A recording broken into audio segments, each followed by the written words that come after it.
জুলাই অভ্যুত্থানের দ্বিতীয় বর্ষপূর্তি উপলক্ষে মাসব্যাপী কর্মসূচি ঘোষণা করেছে বাংলাদেশ ইসলামী ছাত্র শিবির। সোমবার সকালে ঢাকা বিশ্ববিদ্যালয়ের মধুর ক্যান্টিনের সামনে আয়োজিত সংবাদ সম্মেলনে সংগঠনটির সভাপতি নুরুল ইসলাম বলেন, জুলাইয়ের বর্ষপূর্তিতে জাতি হতাশ।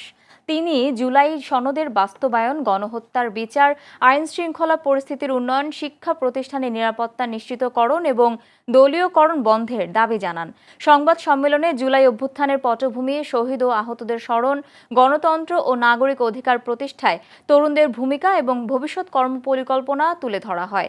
পাশাপাশি মাসব্যাপী আলোচনা সভা, সেমিনার, দোয়া মাহফিল, শহীদ পরিবারের সঙ্গে সাক্ষাৎ, স্মৃতিচারণ এবং বিভিন্ন সচেতনতামূলক কর্মসূচি পালনের ঘোষণা দেওয়া হয়। ছাত্র শিবিরের নেতারা বলেন, জুলাইয়ের আত্মত্যাগ ও গণ আকাঙ্ক্ষাকে নতুন প্রজন্মের কাছে তুলে ধরতেই এ কর্মসূচি গ্রহণ করা হয়েছে।